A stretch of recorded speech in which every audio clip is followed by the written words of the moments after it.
Welcome to a new episode of Kyusho Korner. I'm Sensei Mish, and today I want to cover some ways that may help those of you who are having trouble breaking down forms. Now, whether you call them Kata, poomse, anyo, or whatever name you have for them, traditionally, these forms either didn't come with applications or came with applications that were a little bit less to be desired or were really completely unbelievable. So some have had to interpret the form, what the form was trying to teach us from a self-defense point of view, or at least a practical self-defense point of view. So for me, I use these 8 rules for kata interpretation.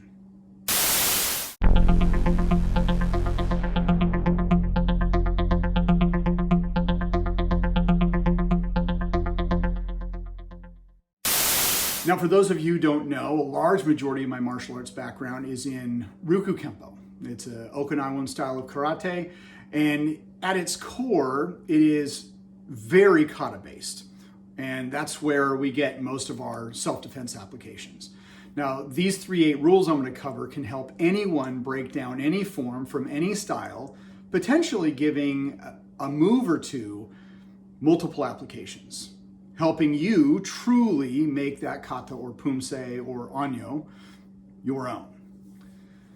Now, some of you may be thinking, wait, he keeps on saying there's 8 rules. I thought that there were 6. Yes, you did hear me right, and yes, Sensei Dillman did originally teach and promote 6 rules. But I've been doing this a while, and over the years of observation and practice, 2 additional rules have presented themselves that I believe can stand on their own. Now, I'm going to cover these rules in this video as I do when I teach them in my school. And remember, there's no wrong way to learn the rules, and not every application or move in kata has to observe every rule. So let's get to the first one.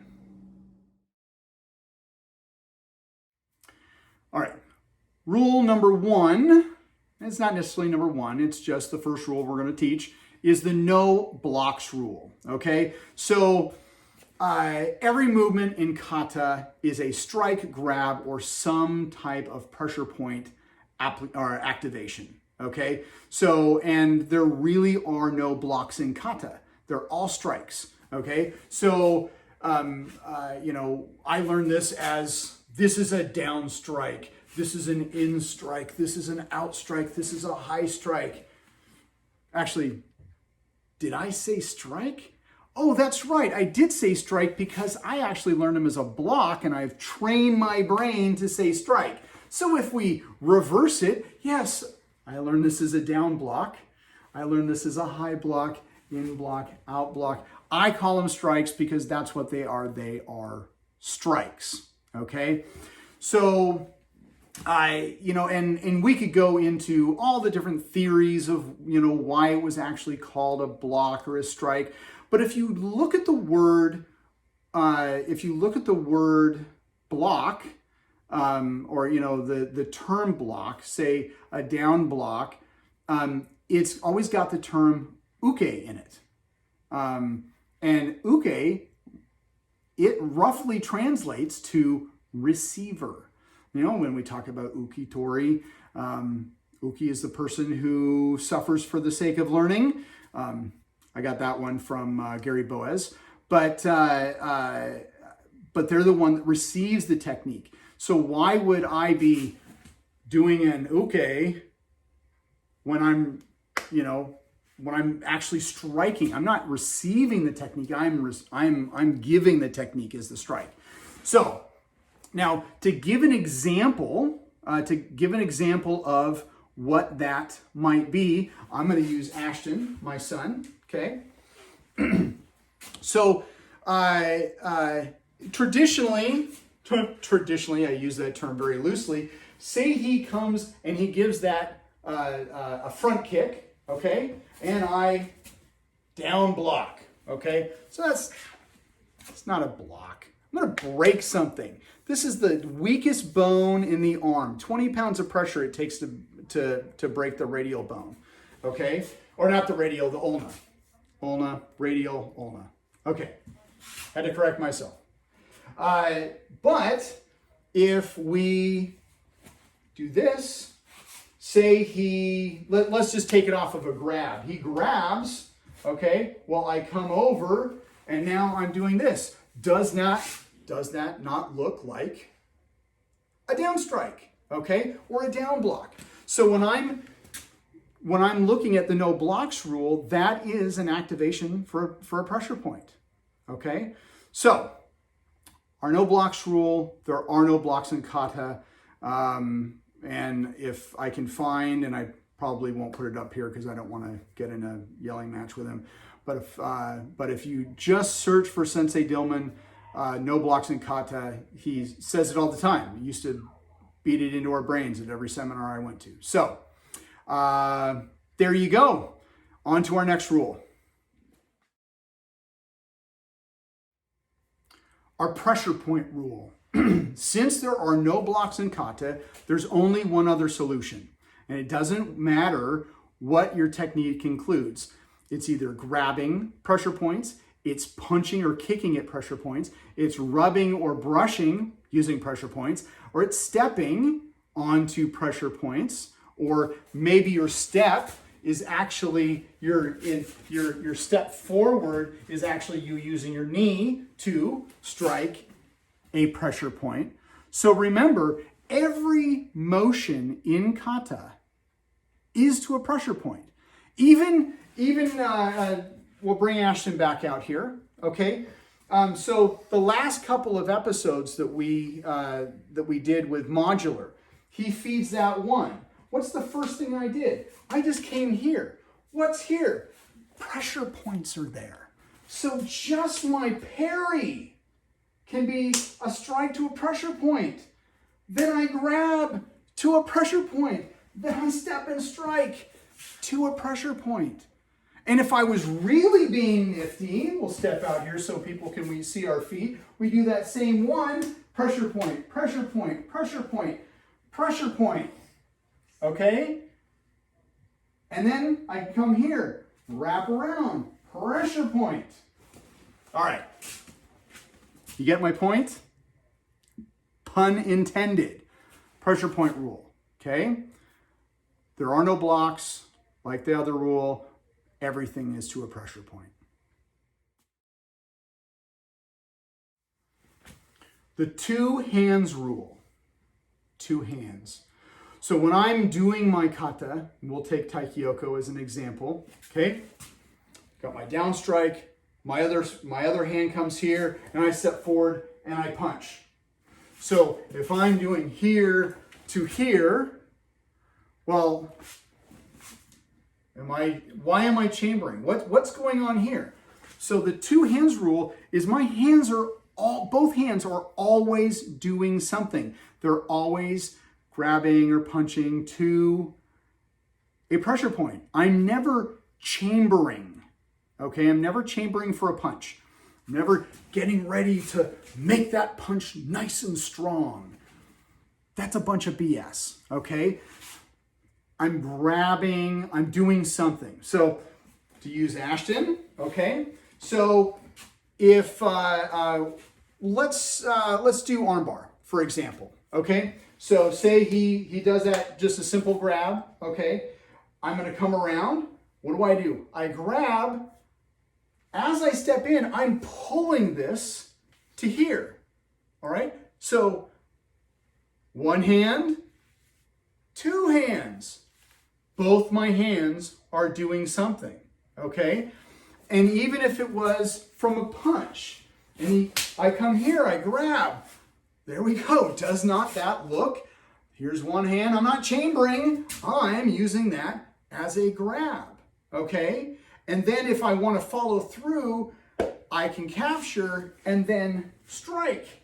So here, I'm grabbing his gi or his jacket or his hair as I pull him in and continue my force through. Okay? So both of my hands are doing something. That's our two hands rule. Multiple interpretation rule. So when we look at kata, kata is made up of a series of many different self-defense techniques. And each movement or set of movements in a kata could have more than one application, hence multiple interpretations. So as a general rule, I like to look at a movement should have 3 sets. And this isn't something that I came up on my own. I'm going to give Sensei Dillman this credit because, of course, this is one of his rules. But every movement should have a basic technique, such as a release, okay? An intermediate technique, such as a lock or takedown, and an advanced technique involving some higher level of incapacitation or a knockout, okay? Now, I want to mention this book, 75 Down Blocks by Rick Clark. So we've been talking about down blocks. Here's 75 of them. Talk about multiple interpretations off of just one move. So there you go. Now, if we look at, say Taikyoko 1, okay? So we'll actually look at a down strike. This is some of the ones that I teach. So Ashton, if you can come back out. All right, so if he just grabs, basic release, I'm simply coming here and here. Is that not a down strike? Okay, that's basic. It's a release. Teach little kids that. Okay, so the other one, say he grabs, I come around. We've done this several times in this video so far. There's my arm bar and then into a punch, okay? Or arm bar into a down, down, down, down, down onto the ground and into some type of handcuffing scenario, okay? So now if we go into some type of incapacitation, okay? So he punches. Okay, I come here, I strike, and even here's this strike, here's another one here, here's another one here. So I've not just got just one, I'm adding in different ones. Okay, if we look at, and that was going to the outside, we go to the inside. Okay, just like we showed the modular ones, I come here, boom, boom. Okay, so and that's just off of this. Okay, just off of this, because what am I doing? I'm coming in. Oh, there's my down strike into liver 14. Gotta love it. Okay, so one movement, multiple applications, hence our multiple interpretation rule.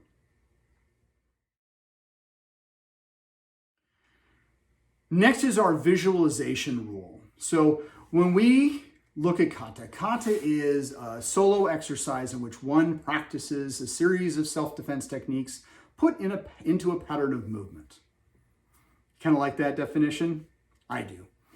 But the thing is we're not just practicing movements. I mean, yes, when we do our kata, we're practicing muscle memory so we can get down the movements, but of course those are all into self-defense techniques. But the whole point of doing our kata isn't just to do the movements, it's to visualize us actually doing the application. So if I'm doing, say Taikyoko 1, and I come here, I'm not just doing down strike, punch, down strike, punch, down strike, punch, punch, punch. I'm not just doing that, okay?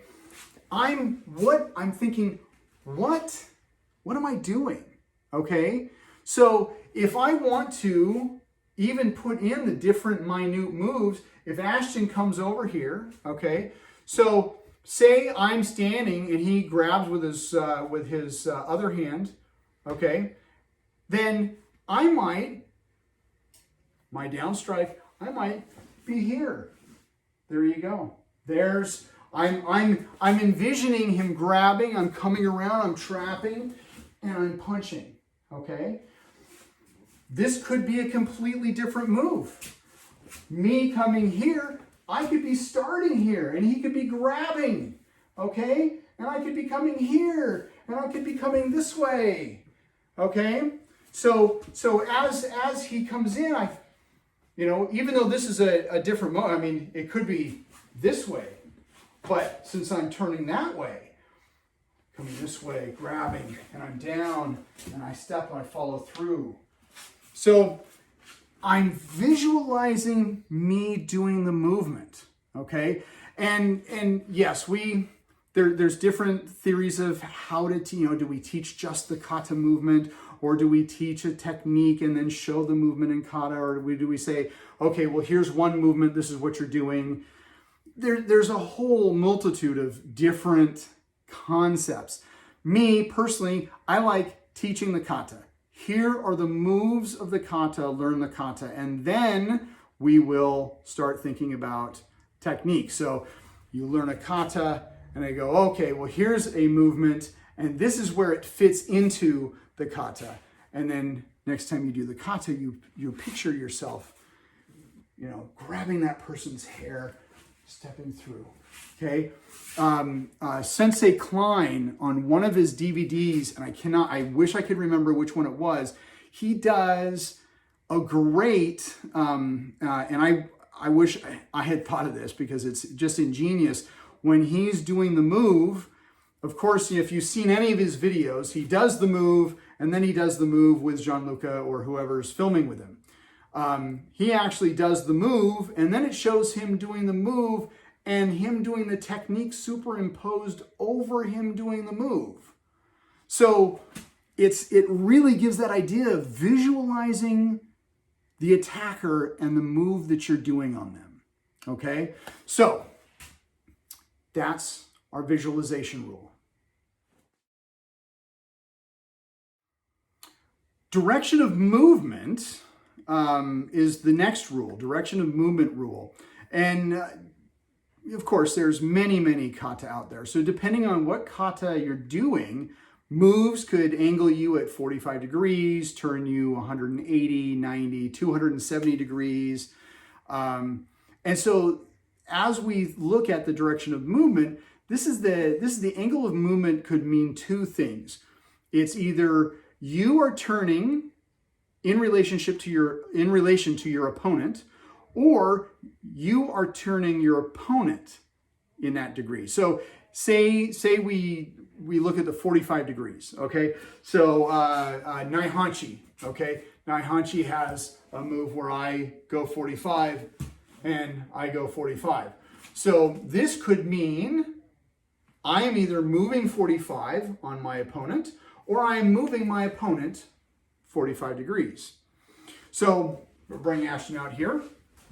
Okay, so this movement here, all right, so if he punches, okay, I parry and I step off and I am going 45 degrees onto my opponent, okay? So there's my move, he punches, I strike, okay? Very simple, okay?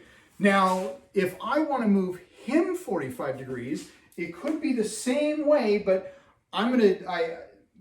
so he punches again and I step in, but here I step in and I move him 45 to get a different attack, okay?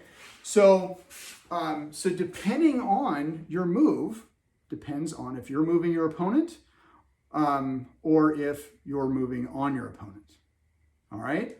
That's our direction of movement rule.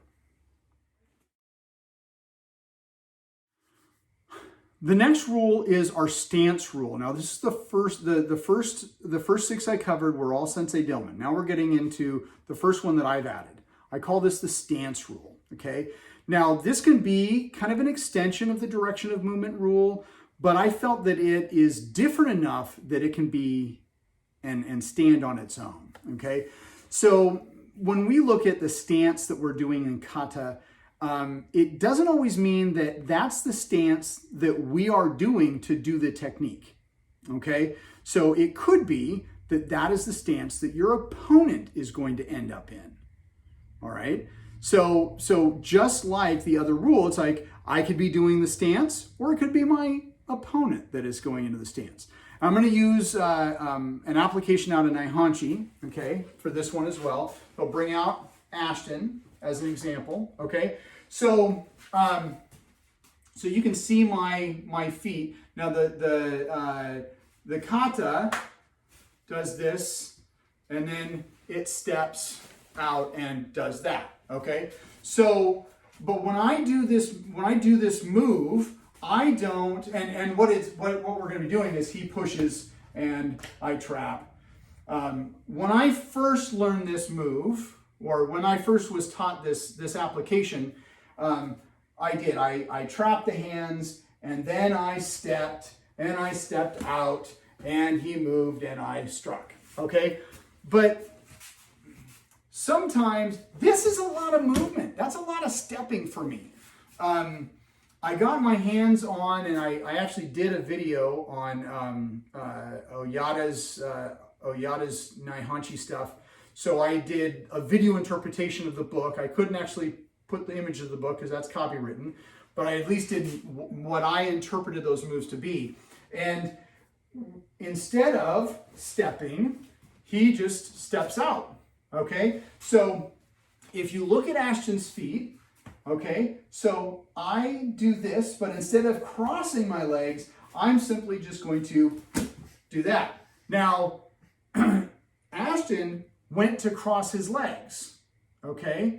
Now, there's other people that might hear if, when I go and I do that, he kind of, again, he went into kind of the horse stance. So Thomas, you guys all know Thomas, okay, Thomas Lee. When I do this to Thomas actually will cross and end up in a horse stance. So, and that's just with me doing this. I just kind of step forward at an angle. I don't actually cross. So this stance rule could be that it's not me doing the stance to do the kata move. It's the person, when I do the technique on them, that's how they're going to end up. And so then if I know how they're going to end up, then I can then follow up with a different kick or whatever. So that is our stance rule. Read between the lines rule. So I don't want people to get stuck thinking a technique has to start at the beginning of our motion and end at the beginning of a motion. Now, follow through is very important, but we want to analyze the entire motion, okay? So it's not just finishing here, it's not just starting up here, but what were we doing before that? Okay, it's what's going on in between, and I'll give you an example. Okay, so I've got Ashton here. Okay, so if he just does that double lapel grab. Okay, now I was taught long ago I could come here, grab. I could come here, grab. Okay, but I think that there's something else going on here. I don't know. I'm not just grabbing here and grabbing here, or coming over here and coming over here. But what else could I be doing? So since his arms are a little bit extended, and there's some points that I now know that I didn't know before when I was younger in the arts, but I could come here and come here as I go through. Okay, so if I go here, okay, now I've punched him. I've gotten his attention. I can grab, and now I can go down. Okay, so sorry, there we go. So it's that I'm hitting something in between before actually getting to what I need to do, and that's helping me set up the technique. Okay, so. But it also, I need to follow through. I'm not just going to, as he grabs, I'm not just stopping here. No, I need to follow through. I need to follow through because my follow through here is to grab the hair and my follow through here is to grab the elbow. And then I twist and of course I'm doing a down strike again, okay? So I'm doing something to follow through and then I'm following through again. So remember to read between the lines.